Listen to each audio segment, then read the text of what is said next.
Hello everyone. Online GK study में आपका स्वागत है। आज मैं आपके लेके आई हूँ 3 जुलाई के सिलेक्टेड क्वेश्चंस जो कि आपके आने वाले एग्ज़ाम के लिए हेल्पफुल हो सकते हैं। तो शुरू करते हैं हम आज का सेशन। हाल ही में किसने 2024 का राष्ट्रमंडल कथा पुरस्कार जीता है? तो हाल ही में जो राष्ट्रमंडल लघु कथा पुरस्कार 2024 का है, ये किसने जीता है? तो ये जीता है option number C, Sanjana Thakur ने। तो आपको ये याद रखना है कि 2024 का जो राष्ट्रमंडल लघु कथा पुरस्कार है वो संजना ठाकुर ने जीता है। तो आपको ये याद रखना है। अब हम हाल ही में मिले पुरस्कार या सम्मानित हुए लोगों के बारे में देख लेते हैं। पेन पिंटर पुरस्कार 2024 से अरुंधति रॉय को सम्मानित किया गया है। ये हाल ही में जो इन्हें सम्मान मिला है। विनोद गनात्रा ने Nelson Mandela life time achievement पुरस्कार से सम्मानित किया गया है। गौरव पांडे को साहित्य अकादमी युवा पुरस्कार 2024 दिया गया है। इंडिया टुडे की एआई एंकर सना ने वैश्विक मीडिया पुरस्कार जीता है। नोवाक जोकोविक को Laureus world sportsman of the year 2024 award दिया गया है। और केरल की जो जीना जस्टिस है उनको कैम्ब्रिज शिक्षक पुरस्कार के लिए नामित किया गया था। तो आपको ये सारे ही जो है पुरस्कार या सम्मान है जो आपको याद रखनी है, जो कि बहुत ही इम्पॉर्टेंट है, वेरी वेरी इम्पॉर्टेंट है। अगला प्रश्न है, गुड्स एंड सर्विसेज टैक्स यानी जीएसटी दिवस कब मनाया जाता है? तो आप सबको पता होगा कि ये हर साल 1 जुलाई को मनाया जाता है। तो जीएसटी डे है वो 1 जुलाई को मनाया जाता है। जीएसटी दिवस प्रत्येक वर्ष 1 जुलाई को मनाया जाता है। ये व्यापक अप्रत्यक्ष कर केंद्र और राज्य सरकारों द्वारा पहले लगाए गए करों के जटिल जाल को सरल बनाने के लिए पेश किया गया था।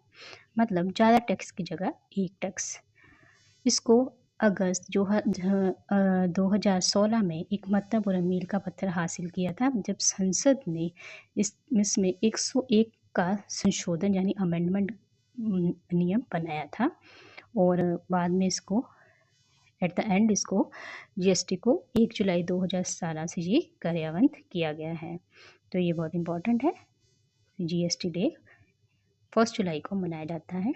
तो किस संशोधन से इसको अधिनियम बनाया था? 101 अमेंडमेंट के साथ इसको एक अधिनियम बना दिया गया था, एक्ट बना दिया गया था। अगला प्रश्न है, हाल ही में दक्षिण कोरिया, जापान और किस देश ने त्रिपक्षीय यानी ट्राइलेटरल बहु डेमोन अभ्यास शुरू किया है? तो ये किया है ऑप्शन नंबर सी, अमेरिका ने। अमेरिका, दक्षिण कोरिया और जापान तीनों देशों ने मिलकर त्रिपक्षीय बहु डोमेन अभ्यास शुरू किया है। अब हम अमेरिका के बारे में कुछ इंपॉर्टेंट पॉइंट्स देख लेते हैं। अमेरिका भारत का शीर्ष रक्षा निर्यात साझेदार बनकर उभरा है।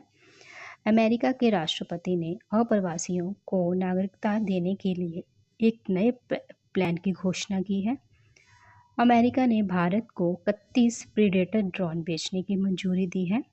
स्टार्टअप इंडिया वैश्विक रैंकिंग 2003 में अमेरिका शीर्ष पर रहा है। भारत और अमेरिका के बीच संयुक्त अभ्यास वज्र प्रहार उमरोई, जो कि मेघालय में है, वहाँ हुआ है। और फिनटेक यूनिकॉर्न के मामले में ये यूएस से शीर्ष पर रहा है। तो ये सारे ही पॉइंट बहुत इम्पॉर्टेंट है, वेरी वेरी इम्पॉर्टेंट।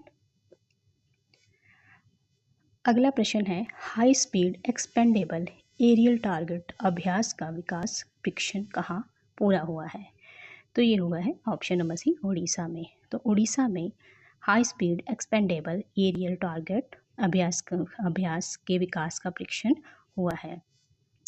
27 जून को defence research and development organisation यानी DRDO ने ओडिशा के चांदीपुर परीक्षण केंद्र पर स्थित इंटीग्रेटेड टेस्ट रेंज से high speed expendable aerial target HEAT अभ्यास का सफल परीक्षण किया है। अभ्यास का इस्तेमाल विभिन्न मिसाइल सिस्टम के मूल्यांकन के लिए टारगेट के रूप में होता है।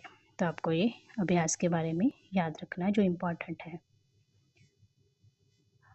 नेक्स्ट 5th क्वेश्चन इज, हाल ही में प्लास्टिक वेस्ट रोड वाला दूसरा मिलिट्री स्टेशन कौन सा बना है? तो ये बना है ऑप्शन नंबर सी, जयपुर। तो जयपुर को प्लास्टिक वेस्ट रोड वाला दूसरा मिलिट्री स्टेशन जो है वो जयपुर में बना है।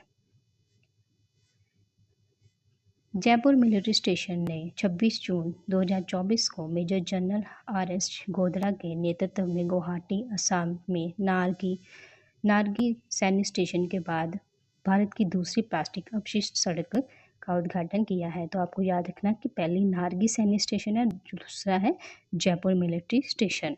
भारतीय सेना की टिकाऊ और हरित नीतियों के अनुरूप सड़क निर्माण में प्लास्टिक कचरे का उपयोग गैर बायोडिग्रेडेबल सामग्रियों का पुनः उपयोग करके भारत में बढ़ते प्लास्टिक कचरे की समस्या से निपटने में मदद करता है, जो अन्यथा प्रदूषण में भी योगदान करता है। तो आपको याद रखना है कि जो पहला है प्लास्टिक अपशिष्ट सड़क का जो सैन्य स्टेशन है वो पहला नारगी है जो कि असम में है, और दूसरा है जयपुर बना है अभी जयपुर मिलिट्री स्टेशन। पहला है असम में नारगी सैन्य स्टेशन और दूसरा है जयपुर में मिलिट्री स्टेशन।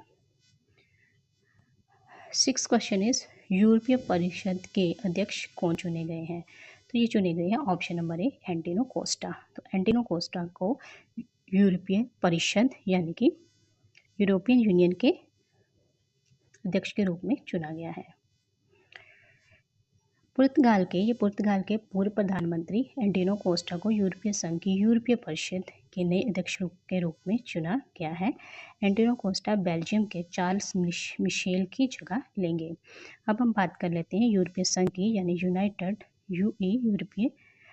तो 720 सदस्यीय यूरोपीय संसद है, जिसके सदस्यों का चुनाव यूरोपीय संघ की जनता द्वारा किया जाता है। यूरोपीय संसद लक्समबर्ग, ब्रसेल्स बेल्जियम और स्ट्रासबर्ग फ्रांस में बैठती है, और इसमें कुल 27 देश हैं, और इसका मुख्यालय है ब्रसेल्स बेल्जियम। तो आपको ये ऑर्गेनाइजेशन के बारे में याद रखना है, इसका हेडक्वार्टर कहाँ है, इसमें कितने सदस्य हैं, तो ये आपके लिए इम्पॉर्टेंट है। नेक्स्ट क्वेश्चन इज टाटा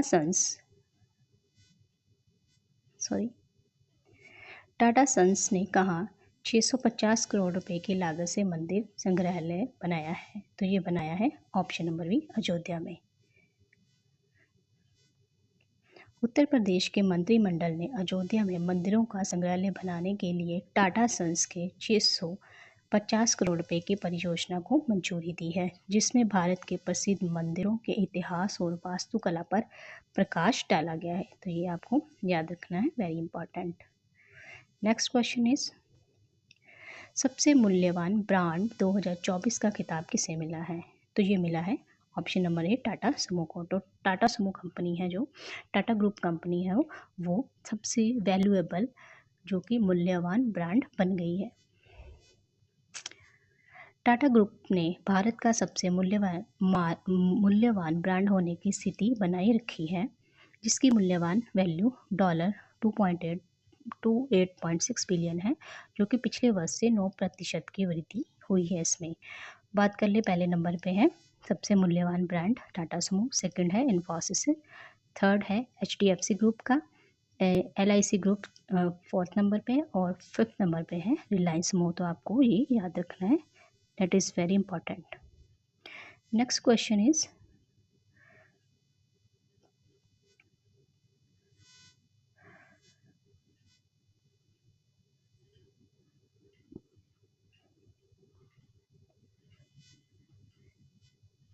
किस रेलवे ने पहली बार फ्लोटिंग सोलर प्लांट इंस्टॉल किया है? तो ये किया है option number C, central railway ने। तो सेंट्रल रेलवे ने पहली बार फ्लोटिंग सोलर प्लांट इंस्टॉल किया है। सेंट्रल रेलवे ने पहली बार फ्लोटिंग प्लांट्स इंस्टॉल किया है।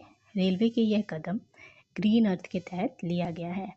साल 2030 तक नेशनल ट्रांसपोर्ट ने ग्रीन रेलवे यानी ग्रीन एनर्जी बनाने का लक्ष्य रखा है। इस लक्ष्य को हासिल करने के लिए भारतीय रेलवे ने काम करना शुरू कर दिया है, और भारतीय रेलवे ने कई स्टेशन की छतों पर सोलर पैनल भी लगाया है। तो आपको ये याद रखना है। Next question is last question, हाल ही में कौन भारत के नए गोल्फ प्रमुख बने हैं? तो ये बने हैं option number B Kapil Dev. तो कपिल देव भारत के नए गोल्फ प्रमुख बने हैं। महान भारतीय क्रिकेटर और शौकिया गोल्फर कपिल देव को सर्वसम्मति से professional golf tour of India का नया अध्यक्ष चुना गया है।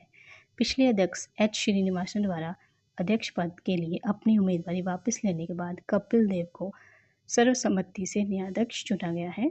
तो आपको ये याद रखना है। तो ये थे हमारे आज के बहुत ही महत्वपूर्ण क्वेश्चन जो कि आपके आने वाले एग्ज़ाम के लिए हेल्पफुल हो सकते हैं। तो कीप वॉचिंग, मिलते हैं अगले वीडियो में। Thank you.